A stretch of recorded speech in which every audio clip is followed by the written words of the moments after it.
नमस्कार. पहिली गोष्ट म्हणजे कुणीही कशाचंही ओझं घ्यायचं कारण नाही. मी साधा माणूस आहे, कुठला अधिकारी नाही आहे. आणि मला ही सगळी सेशन्स मी एक RTI कट्टा घेतो पुण्यामध्ये. तो कट्टा म्हणजे पार्श्वभूमी सांगतो की मी असं का म्हणतोय. प्रत्येकाने या गोष्टी साधेपणाने घ्यायच्या आहेत. मी गेली 35 वर्ष सामाजिक कार्यामध्ये आहे. परंतु असे जे कार्यक्रम होतात ते विशेषतः हॉलमध्ये किंवा अशा बंदिस्त सभागृहात होतात जिथं सामान्य माणूस येत नाही. याच्या संदर्भात माझं इलेक्शन कमिशनशीही भांडण झालेलं आहे. तुमचे मुद्दे सामान्य माणसांपर्यंत पोहोचावेसे वाटत असेल तर तुम्हाला त्यांच्यामध्ये जाऊन बसून त्यांना तुमच्या लेवलवर आणून त्यांच्याशी बोलावं लागेल. हे कधीही होत नाही. म्हणून मी पुण्यामध्ये चित्तरंजन वाटिका आहे, मोकळं सरकारी बाग आहे, तिथे RTI कट्टा भरवतो. तिथं कुणालाही यायचं जायचं बंधन नसतं आणि कुणीही कितीही साधा प्रश्न विचारला तरी त्याच्यावर हसायला मनाई आहे. कारण आपण प्रत्येकजण कुठे ना कुठे काही ना काही मूर्खपणा नेहमी करत असतो. फरक एवढाच आहे की तो आपल्या लक्षात येत नसतो. आता इथं मी थोडा कन्फ्यूज आहे. मला कळलेलं नाही की कुठल्या पक्षाचे किती लोक आहेत. अधिकारी किती आहेत? अधिकारी आहेत कोणी? इतरांनी सांगा अधिकारी सांगत नसतील तरी. कारण त्याचं कारण असं आहे की खरं तर 3 विषय मला दिले होते. त्याच्यातला एका विषयावर झगडे सरांनी बोललेला आहे. दुसरा विषय हा वरिष्ठांशी किंवा यांच्याशी कम्युनिकेशन कसं करावं आणि तिसरा विषय आहे माहितीचा अधिकार. तर माझ्या मते मी माहितीच्या अधिकारावर सगळ्यात शेवटी बोलतो. आधी पत्रव्यवहार कसा करावा. मी फार भाषण देणार नाही, मी इंटरॅक्शनवरच भर देणार आहे. पत्रव्यवहार हा नेहमी थोडक्या भाषेत असला पाहिजे. पत्रव्यवहारामध्ये जरी समोरच्या माणसाबद्दल कितीही राग आला तरी त्याच्यावरती भाषा तुमची सौम्य असली पाहिजे. म्हणजे त्याला शिवी देताना सुद्धा ती सभ्य भाषेत दिली पाहिजे. अर्थात हे कोकणात मी नव्याने सांगायची गरज नाही आहे. पण आणि कमीत कमी ओळीमध्ये तुमचं पत्र पाहिजे. जितक्या वरिष्ठ अधिकाऱ्याला तुम्ही लिहाल किंवा वरिष्ठ समजा पंतप्रधान आहेत किंवा खासदार आहेत त्यांना लिहाल, त्यांना एवढं वाचायला वेळ नसतो. 3-4 ओळी ते मॅक्झिमम 8-10 ओळी याच्यामध्ये तुमचा विषय नीट समजला पाहिजे. अशा पद्धतीने ते लिहायचं. आणि प्रत्येक वेळेला अगदी त्यांना साहेब म्हटलंच पाहिजे असं नाही आहे. एक अधिकारी होते, पुणे महापालिकेतच होते. बराच काळ ते माझं म्हणजे पर्सनल काम नव्हतं पण एक सामाजिक काम होतं, ते करत नव्हते. त्यानंतर मी त्यांना एक पत्र लिहिलं आणि 2 दिवसामध्ये काम झालं. त्यांना मी एका वाक्यात लिहिलं, जनतेचे नोकर आणि पुणे महापालिकेचे आयुक्त. त्यानंतर कधीही त्यांनी माझ्याकडे डोळे वर करून बघितलं नाही. परंतु हे गरज पडेल त्यावेळेला हे करायचं असतं. तोपर्यंत जरी आम्ही सांगत असलो की आपणच मालक आहोत, आपणच देशाचं सगळे करते धरते आहोत, समोरचे आहेत ते नोकर आहेत, याचा अर्थ ते आपल्या घरी कामाला आहेत असं समजून त्यांना कुठलंही पत्र लिहिणं हे योग्य नाही. ते सभ्य भाषेत असलं पाहिजे. आणि बऱ्याचदा काय होतं की आपण लिहिताना पाल्हाळ खूप लिहितो. म्हणजे पार्श्वभूमी सांगायचा प्रयत्न करतो. बऱ्याचदा त्याची गरज नसते. वरिष्ठ अधिकाऱ्यांना ते ट्रेंड अधिकारी असतात, त्यांना नेमकं काय काम करायचं आहे. तुम्ही लिहिलेल्याचं पहिली 4 वाक्य वाचले की त्याच्या लक्षात येतं की ह्या माणसाला खरंच माहिती आहे, याचं काम खरंच करायचं आहे की टाकून दिलं तरी चालेल, हा नंतर काही विचारणार नाही. हे सगळं केलं तर माझ्या माहितीप्रमाणे प्रत्येकाला एक चांगला अनुभव येईलच. मी पुन्हा एकदा विचारतो, अधिकारी कोणी आहेत का इथे? का अधिकारी आपण अधिकारी आहोत हे सांगायला थोडे लाजत आहेत. आणि तुमच्या पत्राचा रोख असा असला पाहिजे, जगातला कुठलाही अधिकारी म्हणजे तो IAS असो किंवा आणखी कोणी असो, तोपर्यंत घाबरत नाही तोपर्यंत जोपर्यंत त्याच्या गळ्याला फास लागत नाही. इतरांचं काय होणार असेल तर तो तुमच्या पत्राकडे लक्षही देणार नाही. पण त्याला ज्यावेळेला कळेल की याच्यामध्ये माझी मान अडकती त्यावेळेला तुमचं हे काम तो नक्की करणार. त्यामुळे तुमचं पत्र लिहिताना अशा पद्धतीने डिझाईन करा हे आपल्यावर शकेल, आपल्या सर्व्हिस बुकमध्ये कधीतरी नोंद होईल असं जेव्हा त्यावेळेला वाटेल त्यावेळेला तो तुम्हाला किंमत देईल. अधिकाऱ्यांनो सॉरी, हे तुमच्या समोर सांगतोय मी, परंतु माझा ह्या 30-35 वर्षाचा अनुभव आहे. कुठलाही अधिकारी कधीही घाबरत नाही. मात्र त्याला जर पेन्शन कमी होणार असेल, त्याला जर एखादी इन्क्रिमेंट कमी मिळणार असेल तर तो ते काम करतो. त्याचं स्वतःचं काही त्याला खिशासून द्यायचं नसतं. त्यामुळे एवढं लक्षात ठेवा. या संदर्भात काही कुणाचे प्रश्न आहेत का? त्यानंतर मग माहितीच्या अधिकाराकडे वळू. अधिकारी प्रश्न विचारणार नाहीत हे मला माहिती आहे, परंतु बाकीच्याने विचारायला हरकत नसावी. कारण हा झाला की पुढच्या प्रश्नाकडे आपण वळूया. प्रश्न कमी पडतायत बाई इथे. मला तोच प्रश्न पडला, कोकणात प्रश्न कमी का पडतायत. खरं तर माझं शिक्षण तसं म्हणलं तर कोकणामध्ये झालं, ठाणे जिल्ह्यात, म्हणजे आत्ताचा पालघर जिल्हा सातपाटी, आणि माझं मूळ गाव आहे सांगली जिल्ह्यातलं इस्लामपूर, तिथेही काही शिक्षण झालं. त्यामुळे कोकणी तिरकसपणा आणि सांगलीचा रांगडेपणा घेऊन मी पुण्यामध्ये करिअर केलं आहे. त्याच्यामुळे सगळ्या प्रश्नांची उत्तरं देण्याची माझी तयारी असते. पण प्रश्न विचारा. तुम्हाला प्रश्न नाही विचार पडले तर कधीही तुमचं काम होणार नाही. तुम्ही ज्यावेळेला नगरसेवक असता, हा माझा पुण्यातला अनुभव सांगतो, गेली 30-35 वर्ष पालिकेशी मी संबंधित आहे. फक्त 3 ते 4 नगरसेवक असे असतात जे इतरांपेक्षा जास्त उठून दिसतात, कारण त्यांनी अभ्यास केलेला असतो. बाकीचे स्वतः अभ्यास करत नाही तर त्याला विचारतात, ह्या प्रश्नाचं कसं करायचं, या विषयावर काय करायचं. असं करू नका, कारण त्याच्यामुळे तुम्ही कायम अपंग राहणार. तुम्ही स्वतः अभ्यास करायला शिका. ठराव काय असतो, विषय कसा मांडायचा असतो, हे तुम्ही जोपर्यंत करत नाही, जोपर्यंत तुम्ही दुसऱ्या कुणाकडून तरी करून घेताय, तोपर्यंत मग तुम्ही ते पंचायतीमध्येच नगरसेवक म्हणून राहाल. पुढे प्रगती व्हायची चान्सेस कमी आहेत. जरा बोला. कोणाला काही क्वेरीज? एनीवन?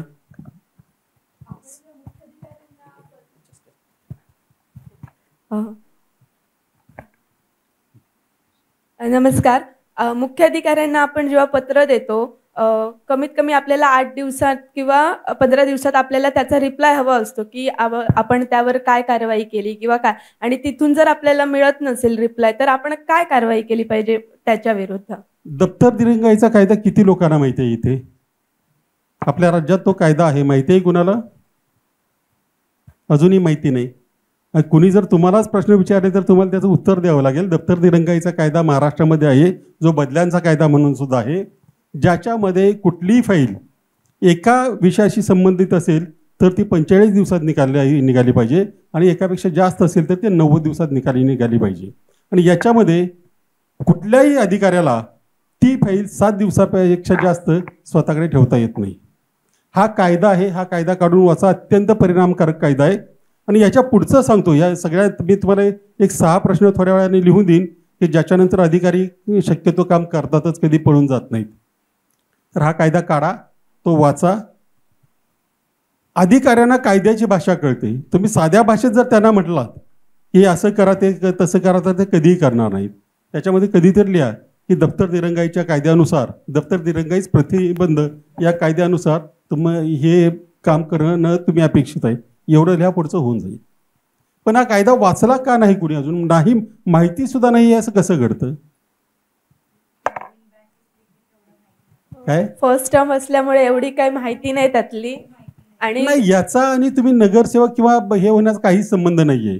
याचा आणि तुम्ही माणूस असण्याचा, पुण्यामध्ये किंवा नागरिक असण्याचा संबंध आहे. सगळ्या नागरिकांना ही माहितीच पाहिजे. फक्त नगरसेवकांना माहिती पाहिजे आणि अधिकाऱ्यांनाच माहिती पाहिजे असं नाही. तर आपल्याला साधं काम करून घ्यायचं असेल, म्हणजे समजा सामान्य नागरिकाला रेशनचं काम करून घ्यायचं असेल, आणि याची पब्लिसिटी भरपूर झालेली आहे.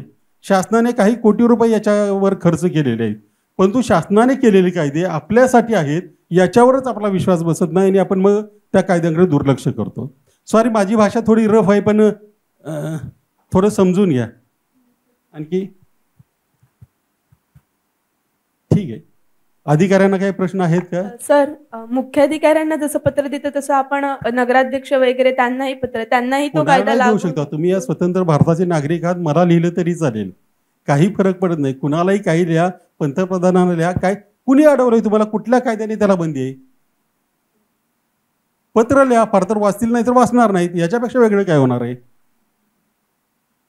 काय वेगळं होईल याच्यापेक्षा? का पत्र का लिहिलं म्हणून तुम्हाला विचारायला येतील, तुमच्यावर केस करतील वगैरे, अशी काही शक्यता अजिबात नाही. तर ठीक आहे, आता मी शेवटच्या मुद्द्याकडे या विषयातले येतो.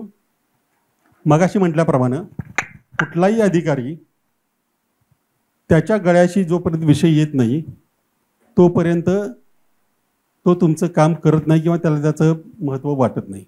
तर याच्यासाठी मगाशी झगडे साहेब होते, त्याच्याही आधी आमचे एक इंडियन एक्सप्रेसचे संपादक होते, त्यांनी आणि मी मिळून एक फॉर्म्युला शोधून काढला. काही प्रश्न विचारायचे आणि ते माहितीच्या अधिकारात विचारायचे. खरं तर माहितीच्या अधिकारामध्ये प्रश्न विचारू नये असा कुठेही नियम नाही. परंतु आपल्याला ते साध्या पद्धतीने ते मुद्दे मांडता येतात. त्याच्यात पहिला मुद्दा असा आहे की माझा अर्ज, तक्रार किंवा फाईलचा क्रमांक असेल तर ही आपल्याकडे पोहोचल्यानंतर सोबत त्याची प्रत ही जोडायची. दप्तर दिरंगाईच्या कायद्यानुसार याच्यावर काय कारवाई करण्यात आली, आजपर्यंत या फायलीवर किंवा तक्रारीवर कुणी कुणी निर्णय घेतले, त्या सर्व कागदपत्रांच्या प्रती फाईल नोटिंगसह मागायच्या. त्यानंतर कायद्यानुसार म्हणजे विभागाच्या नियमानुसार माझ्या तक्रारीवर, फाईलवर किंवा काय अर्ज असेल त्याच्यावर निर्णय घेण्याची ज्या ज्या अधिकाऱ्यांची जबाबदारी होती त्यांची नावे व हुद्दा, या फायलीवर, तक्रारीवर किंवा अर्जावर अंतिम निर्णय घेण्याची जबाबदारी ज्या ज्या अधिकाऱ्यांवर होती त्यांची नावे व हुद्दा. पुढचा प्रश्न, माझा अर्ज आपल्याकडे आल्यापासून तशा संदर्भात आधी 4 दिवस आणि नंतर 4 दिवस तशा संदर्भातील आलेले अर्ज, त्यांच्यावर काय कारवाई करण्यात आली याची माहिती, ही माहिती तुम्ही मागा. आणि ज्यांनी दप्तर दिरंगाईच्या कायद्यानुसार काम केलं नाही किंवा फाईलवर प्रोसेस केली नाही त्यांना या कायद्यानुसार काही शिक्षा करण्यात आली असल्यास त्याची माहिती देण्यात यावी. हे प्रश्न विचारा त्यांना. इथं काय होतं की तो अधिकारी नेमका अधिकारी आहे तिथं, तर काही जणांच्या चेहऱ्यावरून लक्षात येतं आहे माझ्या, पण त्या अधिकाऱ्याला नेमकं कळतं की इथं माझा हुद्दा, माझ्या पदाला थोडी अडचण येणार आहे, कदाचित माझ्या सर्व्हिस बुकमध्ये नोंद होईल, एवढं करा. परंतु अर्ज केल्यानंतर हा जो दुसरा माहिती अधिकारातला अर्ज द्यायचा आहे तो किमान 15 दिवसानंतर द्या. लगेच अर्जाबरोबर जोडून दिला तर काहीच उत्तर मिळणार नाही. बरेच जण देतात तसं म्हणून सांगितलं त्याच्यामध्ये. ठीक आहे, याच्या संदर्भात कुणाच्या मनात काही शंका आहे की मी फार फास्ट जातोय? आहे कोणाची काही शंका? कोणाची शंका काही?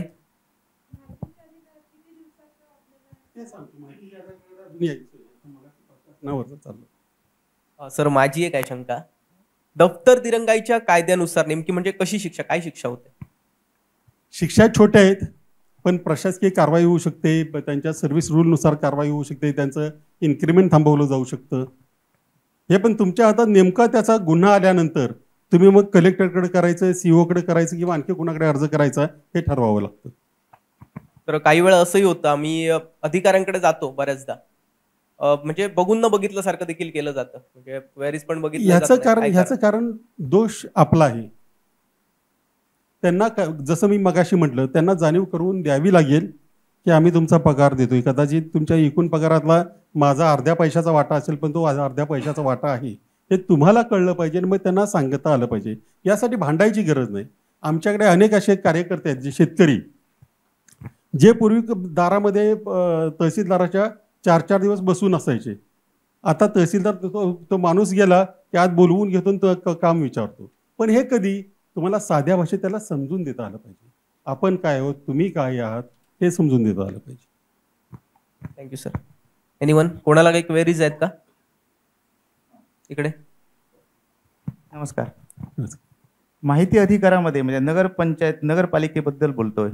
नागरिकांनी एखाद्या माहिती अधिकारात अर्ज केला की बाजू अमुक माणसाने जे घर बांधले आणि त्याला तुम्ही जी घर बांधायला परवानगी दिलेली आहे त्याचे सगळे पेपर परवानगी सहित पूर्ण प्रपोजल मला मिळावं, तर त्यावर नगरपालिकाचे अधिकारी पेपर द्यायला तयार असतात पण तो प्लॅन असतो, बिल्डिंग प्लॅन, तो देत नाहीत.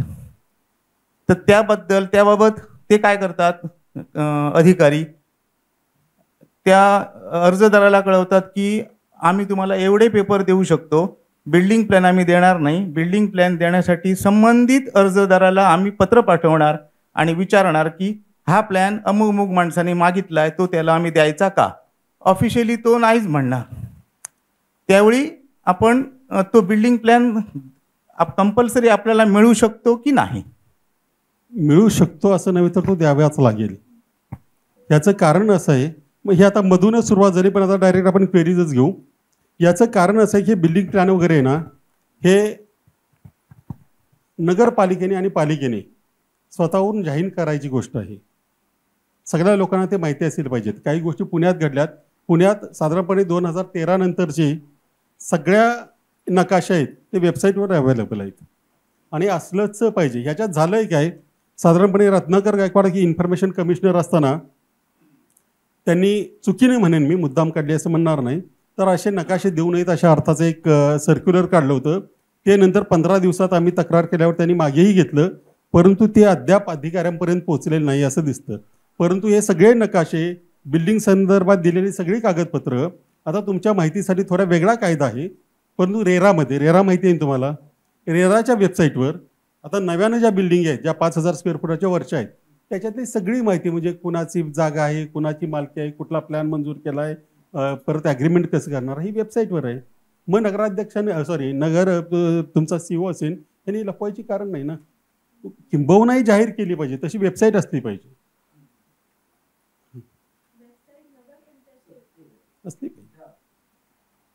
खरं तर तुमच्या सगळ्या वेबसाईट त्याच्यासाठी एक सेकंद, सगळ्या वेबसाईट ह्या नगर रचना विभागाने, मला माझ्या माहितीप्रमाणे बऱ्याच नगर परिषदांच्या ह्या तयार आहेत आता, त्याच्यामध्ये फक्त नगर परिषदेने माहिती फिल करायची एवढंच बाकी आहे. तसंच त्या ऑडिटबद्दल असेल, ऑडिट रिपोर्ट्सबद्दल, सगळ्यांचे ऑडिट रिपोर्ट्स हे वेबसाईटवर असलेच पाहिजेत, म्हणजे ग्रामपंचायतीपासून सगळ्यांचे.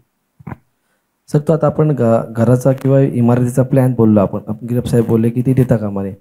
त्याच्यामध्ये मी पण मागे पण आता विचारलं होतं, पण त्याच्यामध्ये जी इमारतीची बिल्डिंगची जी नकाशा असतात त्यांचं असं म्हणणं आहे की त्या बिल्डिंगच्या नकाशामुळे की ह्याच्यामुळे पॅटर्न एक असतो, म्हणजे बाबा आपलं घर कसं असावं ते दुसऱ्याने कॉपी करता कामा नये, त्यामुळे देता येत नाही अशी उत्तरं काही आली होती आपल्याला. नाही, हे कुणी जर दिलं असेल ना तर त्याची कॉपी मला द्या, पुढची सगळी प्रोसेस मी करतो.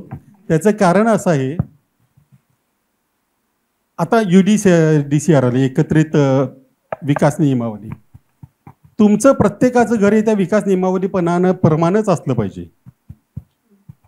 आणि ते त्याप्रमाणे झालंय की नाही, कारण या सगळ्या घटनेची, सगळ्या कायद्यांची बूज राखण्याचं, त्याचा आदर करण्याचं काम हे आपलं आहे. त्याच्यामुळे त्या नियमाप्रमाणे ते झालंय की नाही हे बघण्याचा अधिकार मला आहे, मी मालक आहे या देशाचा. त्याच्यामुळे घर तुमचं असेल, पण DCR रूल आहे ते आमचे. आम्ही तुमच्या घरामध्ये काय सोन्याचं काय बसवलंय की हे बघायला येत नाही, पण त्या डिझाईनप्रमाणे काम झालंय की नाही, त्या याच्याप्रमाणे अंतर सोडलेलं आहे की नाही, हे सगळं बघण्याचा आमचा अधिकार आहे, आणि ते दिलंच पाहिजे. कुणी दिलं नसेल तर तातडीने त्याच्या विरोधामध्ये तक्रार करा, ते जोडून, आणि तक्रारीच्या पुढं काय करायचं त्यासाठी मला फोन करा, तेही करू आपण त्याच्यामध्ये.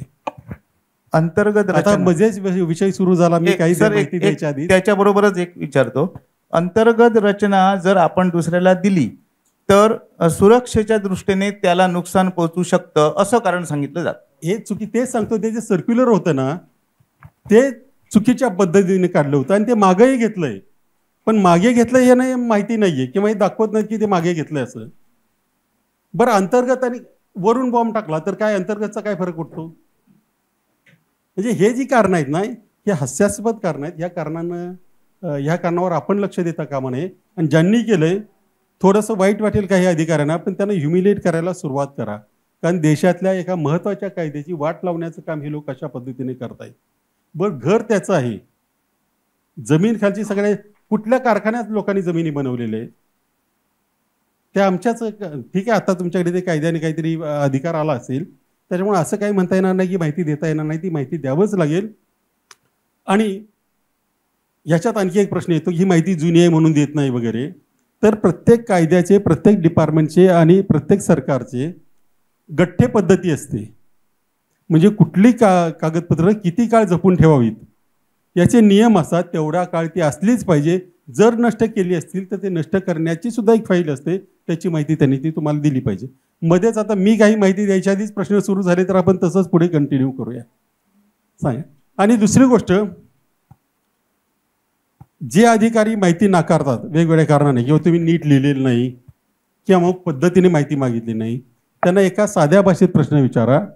माहिती अधिकार कायद्यामध्ये अशी तरतूद आहे, पहिली तरतूद अशी आहे की लोकांना माहितीचा अधिकाराचा अर्ज करायची गरज पडू नये एवढी माहिती शासनाने जाहीर करायची, सगळ्या शासनाने. आणखी दुसरी एक माहिती अशी आहे, जर अर्जदाराला नीट माहिती मागता आली नसेल, नीट अर्ज लिहिता येत नसेल, तर जनमाहिती अधिकाऱ्याचं हे कर्तव्य आहे की त्याला त्या भाषेमध्ये उत्तर लिहायला मदत करायची, अर्ज लिहायला मदत करायची. आजपर्यंत असा एकही अधिकारी एंटायर भारतामध्ये आम्हाला मिळालेला नाही. पण त्यांना जाणीव करून द्या, जर माझं चुकत असेल तर मला मदत करणं हे तुमचं काम आहे का नाही. आपण मालक आहोत, त्याला त्याचं काम करायला लावलं पाहिजे आपण.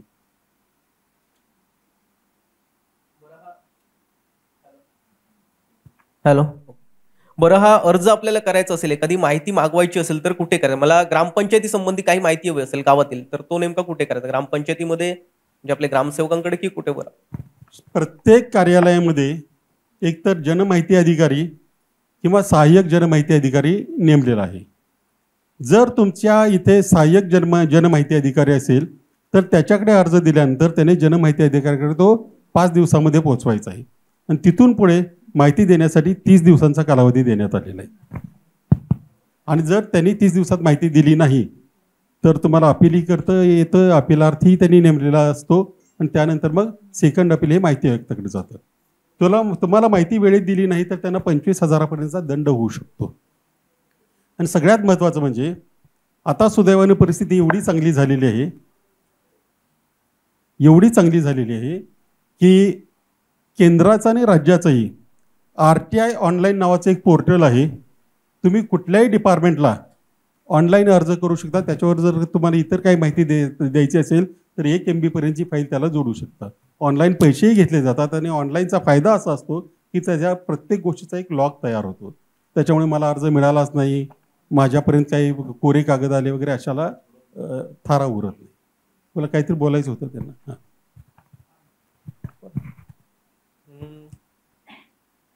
म्हणजे एक घडलेली घटना सांगतो.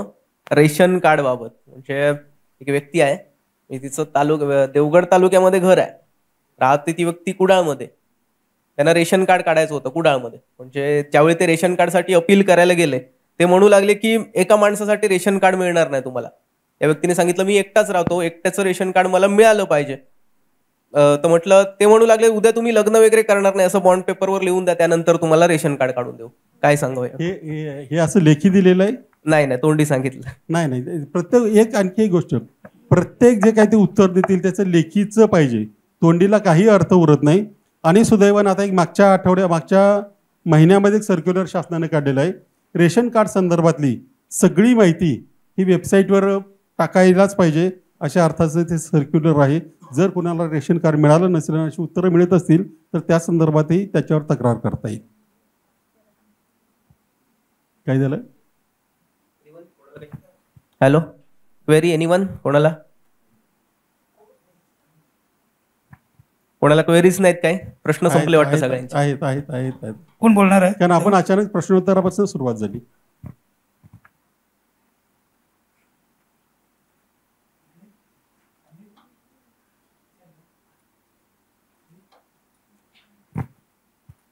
माहिती अधिकारावर मला वाटतं जास्त प्रश्न येणं मला अपेक्षित होतं. पण अर्थात सुरुवात मी काही सांगायच्या आधी प्रश्नोत्तरांना सुरुवात झाली.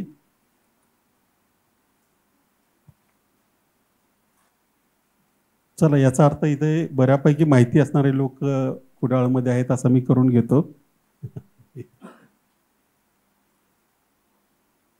अर्थात याचा अर्थ कुडाळ हे माहिती नाही, तुम्ही प्रश्न विचारले ना, हेच बेसिक प्रश्न भारतभर आहेत. आणि त्यामुळे त्या प्रश्नांची उत्तर आता मिळाली. फक्त जे मी सांगितलं मगाशी, अर्ज लिहिताना चुकलंय असं जर तो अधिकारी म्हणाला तर त्याला स्वच्छ शब्दामध्ये मला अर्ज लिहायला मदत करे सांगितलं पाहिजे आपण. त्याच्यामध्ये नाही तुमचं तुम्ही बघा, ह्याला ऑप्शन नाही आहे. आणि जर तो तसं म्हणाला तर थेट तिथून माहिती आयोगाकडे तक्रार करा की या अधिकाऱ्यांनी मला असं उत्तर दिलेलं आहे. तुम्हाला तक्रार करता आली पाहिजे, तुम्हाला तो विषय मांडता आली पाहिजे. आणि कुणाबद्दलही तक्रार करताना घाबरायचं काही कारण नाही. माहितीचा अधिकार आणि प्रशासकीय थोडीशी माहिती तुम्ही घेतलीत तर तुमची कामं व्हायला खूप सोपं जातं.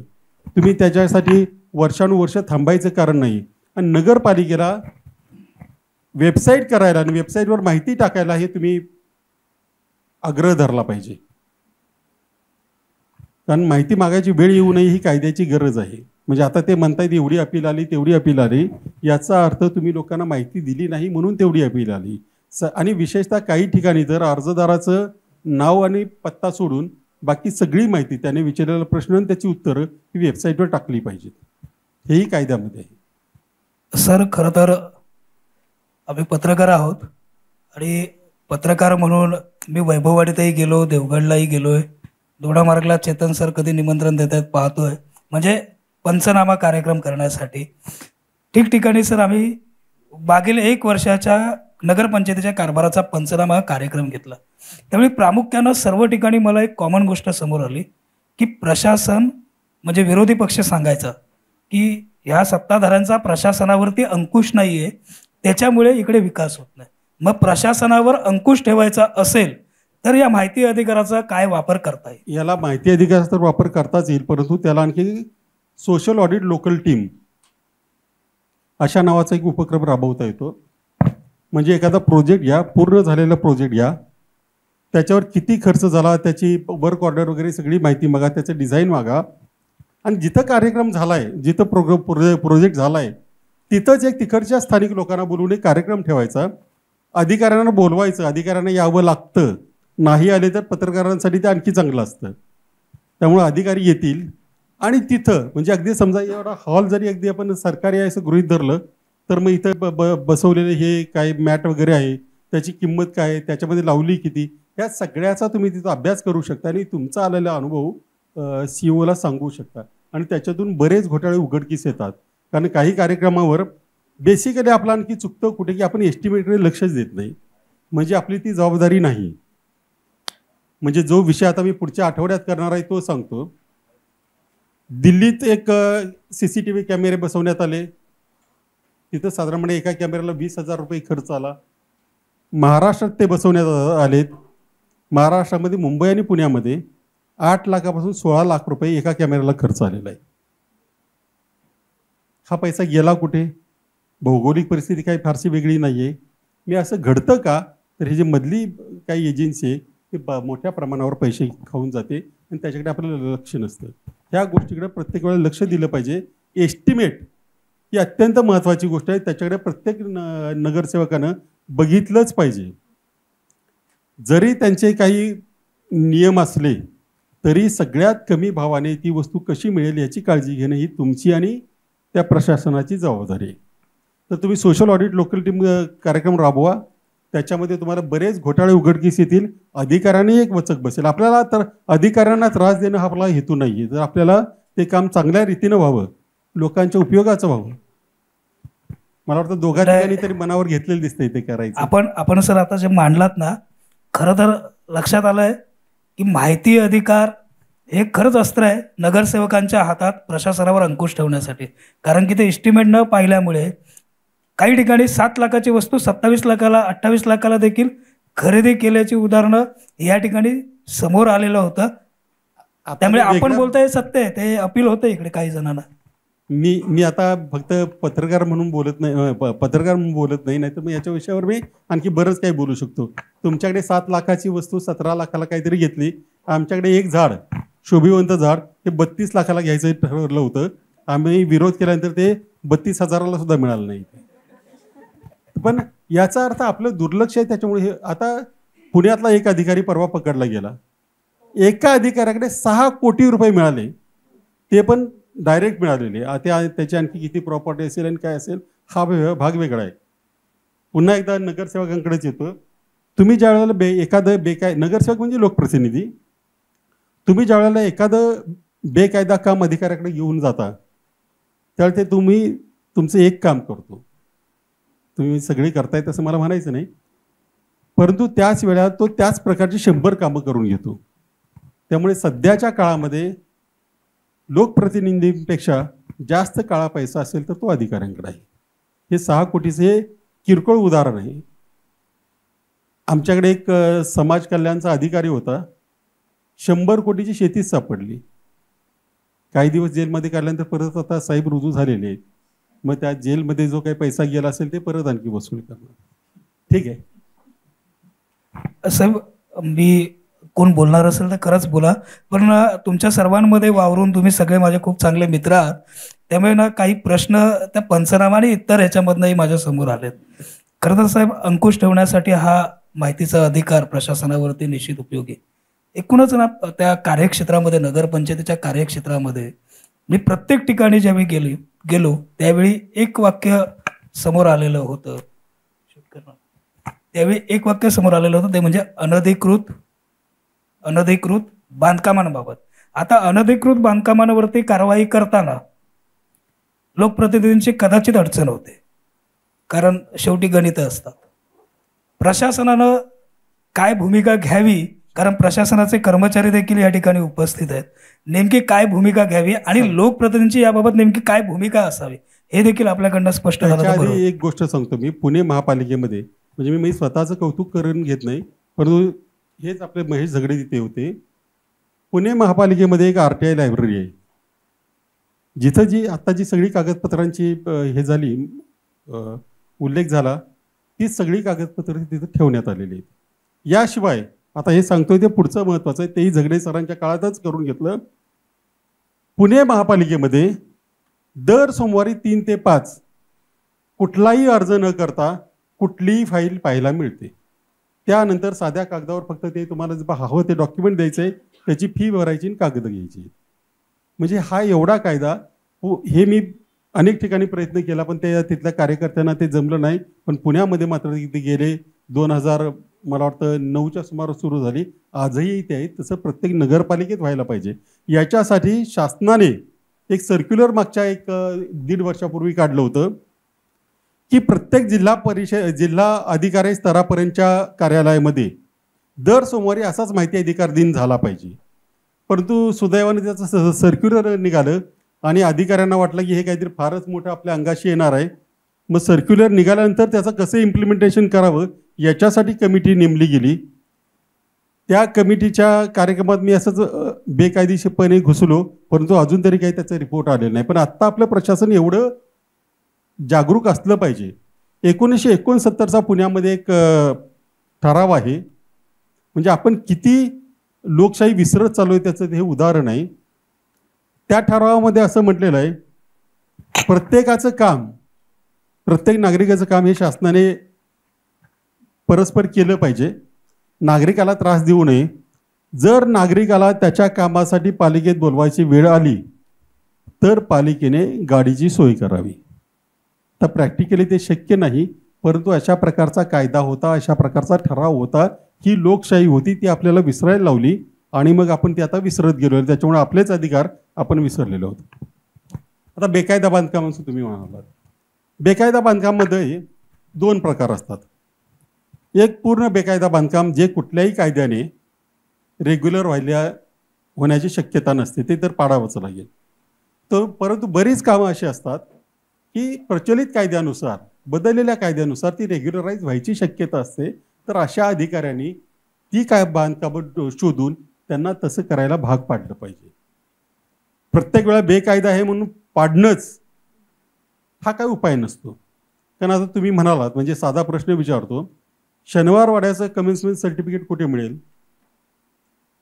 पुण्यात शनिवारवाडा की इथं असं 100-200 वर्षापूर्वीचा एखादा वाडा असेल, कुठे मिळेल त्याचं? त्यामुळे बेकायदेशीरपणाची व्याख्या ठरवताना आपल्याला तारतम्य बाळगावं लागतं. म्हणजे आता माझ्या घरातलं, इस्लामपूरच्या घराचं माझ्या जे 1889च्या घरपट्टीचा पुरावा आहे, पण कमेन्समेंट सर्टिफिकेट नाही. घर कायदेशीर आहे की बेकायदा आहे? कमेन्समेंट सर्टिफिकेट माझ्या घराचं माझ्याकडे नाही, पण 1889चं घरपट्टी आहे. तर त्याच्यामुळे ह्या गोष्टी तारतम्याने हाताळायच्या असतात. याशिवाय प्रत्येक नागरिकाला निवारा देणं हे सुद्धा आपलं काम आहे. मग जर अशा लोकांना बेघर करणार असाल तर त्यांच्या मानवी हक्कांचं काय आहे? बांधकाम पाडलं पाहिजे, पण त्याचबरोबर प्रत्येक नगरपालिकेमध्ये शेल्टर असलं पाहिजे, रात्र निवास असला पाहिजे.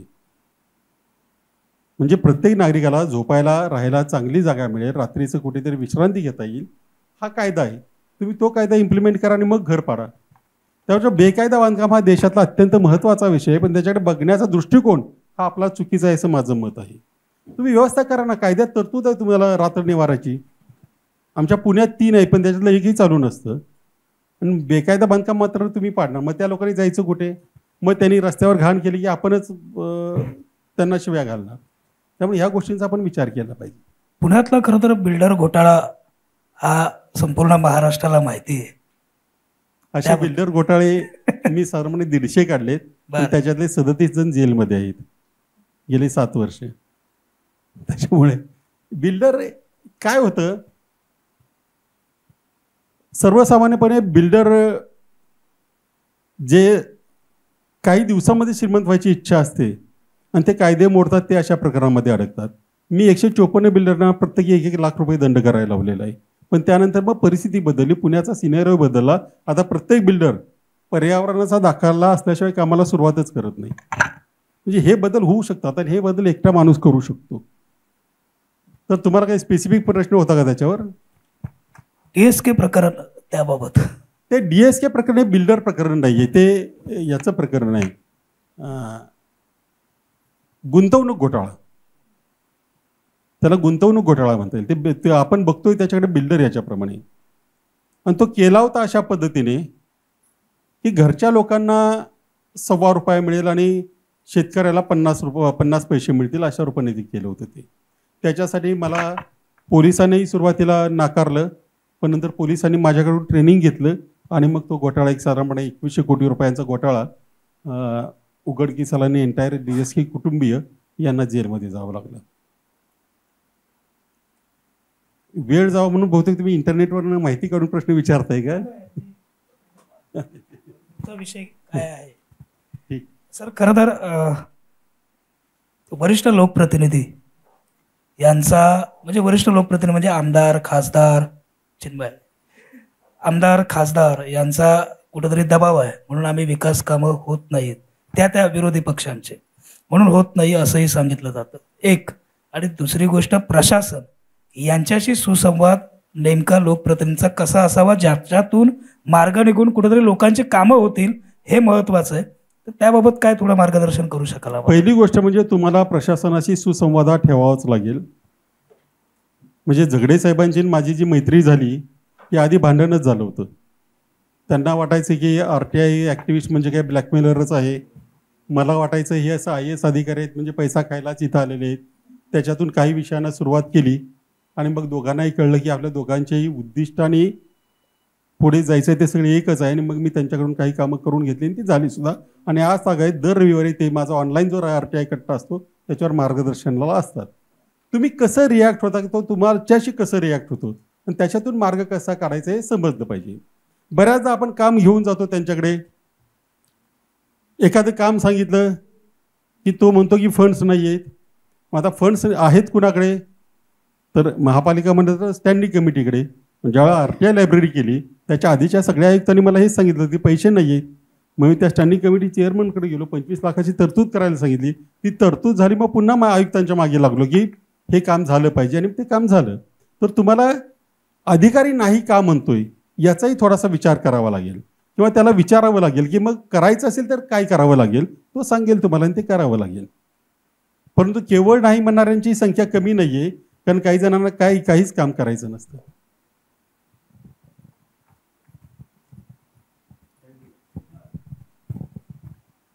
आमच्या देवगडमधून कॉल येतोय. सर बघा, समजून घ्या मी जे बोलते ते की आता आपण नवीन नगर, जसं की मी आता फॉर एक्झाम्पल म्हणून बोलते, आमच्या मॅडम फार नवीन आहेत. तर 1 वर्ष आम्ही सगळेजण एकत्र काम करतो आहोत. तर बऱ्यापैकी थोडीशी कामं होत आहेत. एक विषय आम्ही वारंवार 3 मिटिंगला GB पुन्हा तेच विषय होतात, सॉर्ट आऊट होत नाही आहेत काही गोष्टी. मग आम्ही अर्थात विरोधी आहोत, तर आम्ही म्हणतो की तुमचा अंकुश नाही प्रशासनावर, प्रशासन त्यांचं काही होत नाही. तर अशा वेळी काय झालंय की पूर्ण देवगड जामसंडे हा शहराचा बेसिक नीड्स म्हणा किंवा जो ग्रोथ नाही होत आहे, पण बेसिक पण थोडं डेव्हलपमेंट थोडं मागे आलेलं आहे. यात काय होतंय सगळ्या गोष्टींमध्ये की देवगड जामसंडे शहर कुठेतरी मागे येत आहे. मग अशा वेळी नेमकी आमचा सगळ्यांचा रोल काय असायला हवा? आम्ही सगळ्यांनी मिळून देवगड जामसंडे शहर किंवा आम्ही जिथे नगरसेवक लोकप्रतिनिधी आहोत तिथल्या जनतेचा विकास होण्यासाठी आमच्यामध्ये कशा प्रकारचं कोऑर्डिनेशन असायला हवं? प्रशासन, नगराध्यक्ष असतील किंवा आम्ही नगरसेवक असू, तर आम्ही कोणत्या प्रकारे भूमिका घेऊन हे सगळं सॉर्ट आऊट करावं याचं कृपया मार्गदर्शन द्या. कारण का आता 1-1.25 वर्ष झालंय, यातून आम्ही बाहेरच पडत नाही आहोत. ही पहिली वेळ आहे की आम्ही सगळे एकत्र आलो आहोत. म्हणजे मॅडम आहेत आणि आम्ही विरोधी पक्षनेते आहोत, पण आम्ही सगळे पहिलं 1.25 वर्षात आम्ही असं एकत्र बसलोय. तर हे कसं होईल असं? पहिली गोष्ट म्हणजे अधिकाऱ्यांची हे जे शब्द चुकीचा असेल कदाचित, काही हुशार अधिकाऱ्यांची म्हणून, खरं तर मी सराईत म्हणणार होतो, परंतु हुशार म्हणून अधिकाऱ्यांची खूबी असते की तुम्हाला मागचा विषय विसरायला लावायचं. तुम्ही दुसऱ्यांदा तिकडे जाता का आधीचं तुम्ही विचारत नाही, फॉलोअपला पण कमी पडतो. पहिल्यांदा तुम्ही ज्या वेळेला हे काही काम सांगाल ते लेखी सांगा, त्याची पोच घ्या, आणि त्यानंतर मगाशी मी जे 6 प्रश्न सांगितले ते विचारा. ते विचारायला सुरुवात केल्यानंतर त्यांना कळेल की ही जबाबदारी आपली आहे, आपल्याला काम करावं लागेल. फंड्स नसतील तर फंड्स ज्यांच्याकडे आहेत त्यांच्याकडे रिक्वेस्ट करावी लागेल, त्यांना हे प्रश्न विचारावे लागतील की तुम्ही आमचं काम का केलं नाही, याच्यासाठी फंड्स का उभे केले नाहीत. त्यानंतर ते तुमच्या कामाला सुरुवात करतील. तोपर्यंत तुम्हाला प्रत्येक बघा, मोहल्ला सभा असो किंवा काही सभा असो, मी तर तिथे जाऊन तोंडावर म्हणलेलं आहे की तुम्ही प्रत्येक वेळा नवीन आम्ही आलो की तुम्ही प्रत्येक वेळा आलो की नवीन प्रश्न टाकणार, जुन्या प्रश्नाचं काय झालं, त्याचं काय उकल झाली की नाही याचं कोणीही बघत नाही. तर ते फॉलोअप घेणं ही अत्यंत महत्त्वाची गोष्ट आहे. म्हणजे सर सर्वात महत्वाचं की आपले सीओ आहेत तेच महत्वाचे आहेत, त्यांनी पूर्ण नाही, सर्वात महत्त्वाचं तुम्ही आहात, लोकप्रतिनिधी. तुम्ही मुख्यमंत्री आहात. सरांनी मगाशी सांगितलं त्यांच्याकडून काम करून घेणे ही तुमची जबाबदारी आहे. आपल्याकडे आता उलटं चाललंय, आपल्या वतीनं तो माणूस काम करतोय तिथं, म्हणजे तो आपला बॉस नाहीये. म्हणजे अगदी घरकाम करायसारखं घ्यायला नको, पण तेवढं ते त्या पद्धतीने ते केलं पाहिजे. मीटिंग्स घेतो किंवा एक अजेंडा आपण काढला, मीटिंग झाली, मीटिंगच्या नंतर आपला एक 7 दिवसाचा पिरियड असतो इतिवृत्त तयार करणं. त्याच्यानंतर पुढच्या मीटिंगला येईपर्यंत त्या इतिवृत्तीमध्ये ज्या सूचना झालेल्या असतात की त्या कितपर्यंत झाल्यात, याची जबाबदारी ही प्रशासनाची असते की म्हणजे ती पूर्ण झाली आहे की नाही झाली आहे की नाही, याचा फॉलोअप्स घेणं ही आपली असते. तुम्हाला एक गोष्ट सांगतो याच्यामध्ये, हा सगळा माझा सर्व भारतातला अनुभव आहे. इतिवृत्त ही फार महत्त्वाची गोष्ट आहे. आणि इतिवृत्त अगदी व्हिडिओवर रेकॉर्डिंग झालं तरी अधिकारी लिहिताना अशी काही मखलाशी करतात ना की त्या इतिवृत्ताचा अर्थ काय घ्यावा हेच पुढे कळत नाही. एकच शब्द गाळतात किंवा एक शब्द फिरवतात, पण त्याच्यामुळे त्या इतिवृत्ताचा सगळा वाट लागून जाते. तर इतिवृत्त व्यवस्थित झालं नसेल तर जो कोणी त्या मीटिंगचा चेअरमन असेल याला सांगावं लागेल की आपल्याला हे अशा पद्धतीने होतं, तर अशा पद्धतीने इतिवृत्त झालं होतं, ते करेक्ट करून घेतलं पाहिजे. सगळ्या एंटायर भारतामध्ये हा प्रॉब्लेम आहे इतिवृत्त. आणि का आपल्याकडे ज्या काही महत्त्वाच्या गोष्टींकडे बघायची सवयच नाही आपल्याला, त्याच्यामुळे हे होतं.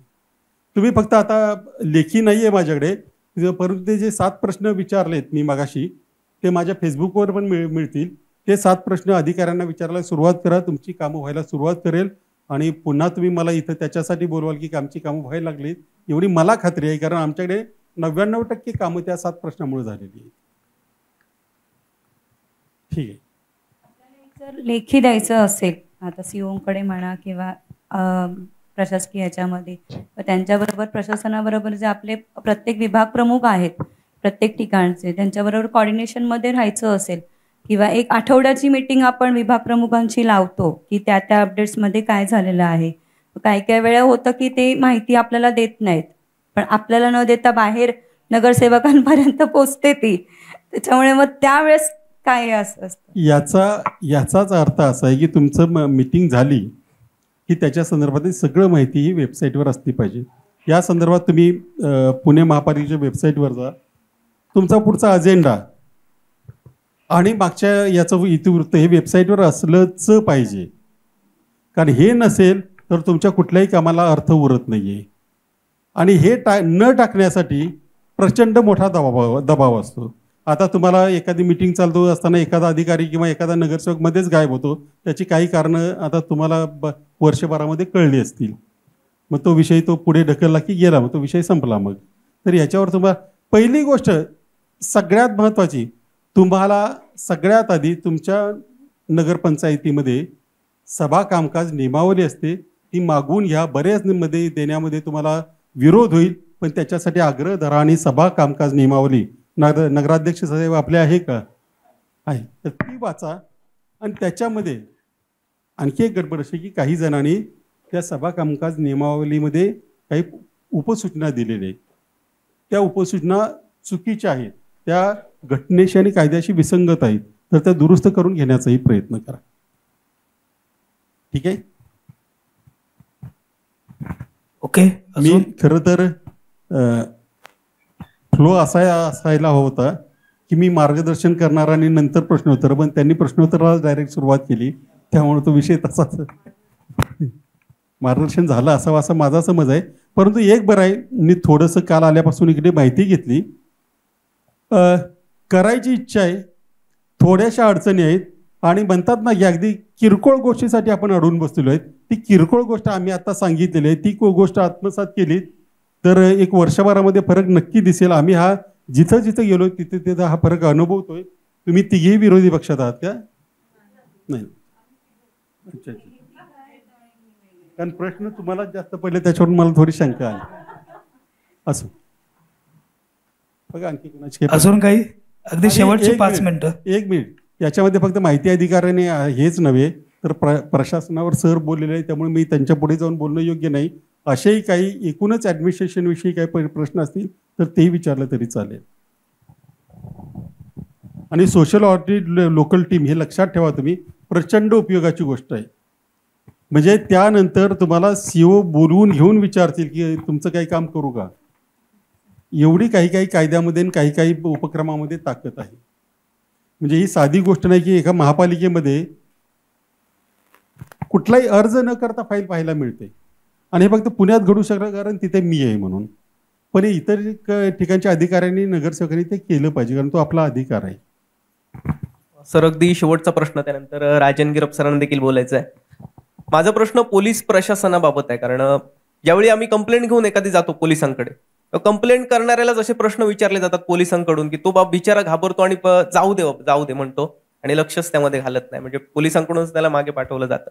काय करावं अशा वेळी? याच्यासाठी पोलीस प्राधिकरण आहे, त्यांच्याकडे तुम्ही तक्रार करू शकता. परंतु याच्यात सगळ्यात चांगला उपाय एक ईमेल घ्यायचा, ज्यांना ईमेल जमतो त्यांनी तो ईमेल त्यांनी मुख्य गृहमंत्री वगैरे यांना पाठवायचा, गृह सचिव वगैरे त्यांना, आणि ते खाली पाठवायचं. आणि त्यानंतर मगाशी मी जे 6 प्रश्न दिले त्याच्यात विचारावं लागेल. ही प्रोसिजर पोलिसांच्या बाबतीत थोडीशी किचकट आहे, परंतु ही करावी लागेल. एकदा धडा मिळाला की ते पुढे मग नीट होतात. परंतु पोलीस प्राधिकरणाकडे अर्ज करणं हे सगळ्यात उत्तम उपाय आहे त्याच्यावरचा. कारण त्याच्यामध्ये जे अधिकारी असं चुकीच्या पद्धतीने वागतात त्यांच्या संदर्भात कारवाई करण्याचे आदेश देण्याचे अधिकार पोलीस प्राधिकरणाला आहे. हे पोलीस प्राधिकरण प्रत्येक जिल्ह्यामध्ये असतं.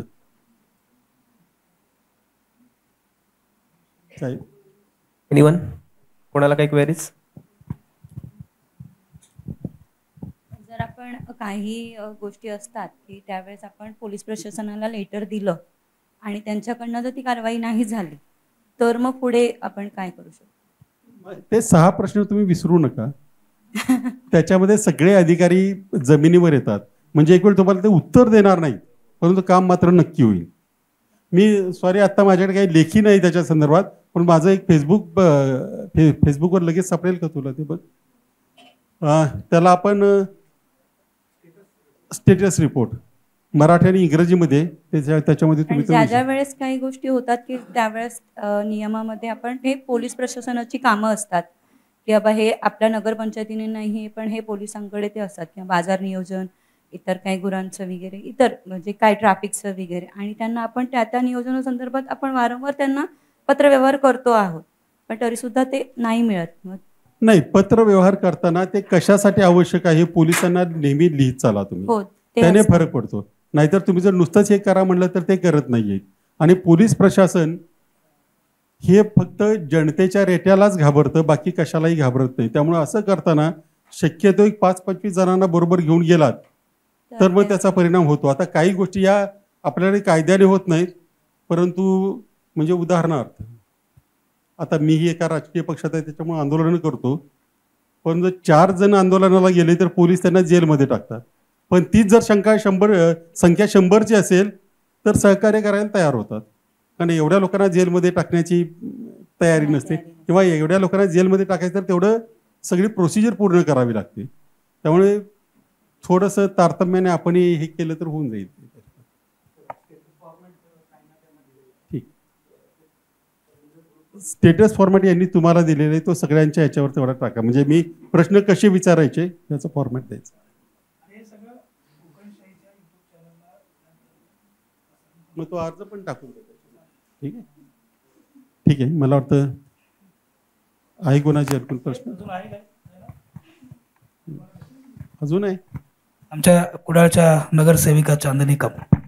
थोडंसं मागे जाते. मगाशी आपण इस्टिमेट बद्दल बोलत होतो ना, इस्टिमेटमध्ये म्हणजे काम पूर्ण झाल्यावर आम्ही इस्टिमेट चेक केलं होतं आणि त्यात आम्हाला थोडी तफावत खूप जाणवली आणि आम्ही त्याच्याबद्दल तक्रार पण केली होती. आणि तिच्या तक्रारीचे पुढे काय त्यांनी म्हणजे त्याबद्दल काही केलं नसेल कारवाई वगैरे, तर आपण पुढची नेक्स्ट स्टेप आपली काय कसं असायला तेच हवी? तिसऱ्यांदा मी हे सांगतो तुम्हाला की तो मगाचा जो फॉर्मॅट आहे 5 प्रश्न विचारायचा, मुळात एस्टिमेट आणि काम याच्यामध्ये तफावत असेल तर सोशल ऑडिट लोकल टीम म्हणून एक बनवायची. त्या कामाचं प्रत्यक्ष तुम्ही त्याचं कोटेशन मागवू शकता. ते कोटेशन बघायचं, काही लोकांना तिथे घेऊन जा, अधिकाऱ्यांना बोलवा आणि तो फरक काय आहे आणि तो फरक दिसला तर तुम्हाला ACBकडेही तक्रार करता येईल आणि जिल्हाधिकारी किंवा कोण आणखी तुमचे पुढचे असेल त्यांच्याकडेही तक्रार करता येईल. परंतु ही तक्रार केलीच पाहिजे. एस्टिमेट आणि प्रत्यक्ष कामाचे हे याच्यामध्ये प्रचंड गडबड आहे. मी मगाशी सांगितलं तसं 20,000चा कॅमेरा महाराष्ट्रामध्ये 8 ते 16 लाखाला घेतला जाऊ शकतो. एवढी सगळं त्याच्यामध्ये फरक आहे. आणि एस्टिमेट करणारा म्हणजे आता परिस्थिती अशी आहे, नगराध्यक्ष साहेब तुमच्याकडे कशी परिस्थिती आहे माहिती नाही मला, परंतु काही नगरपालिकांमध्ये विरोधी पक्षनेते, सत्तेतले ठेकेदार आणि तो अधिकारी यांची एक बैठक होते. त्याच्यामध्ये सगळ्या कामाचा रेट ठरवला जातो. त्याच्यामुळे कुणीही कुणाबद्दल तक्रार करायची काही शक्यता अजिबात नसते आणि सामान्य माणूस बघतच नाही. त्याच्यामुळे आता हे जे भ्रष्टाचाराचं प्रमाण वाढलंय ते प्रचंड मोठं आहे. निदान आमच्या पुण्याचं तर मी नक्की सांगू शकतो की अशा पद्धतीनेच टेंडर होतं, तरी तिथे माझ्यासारख्यांनी 4-5 जण आहेत तरीही तिथे होतंय. जिथं कुणीच नाही तिथं काय अवस्था असेल ते याचा तुम्ही अंदाज करू शकता.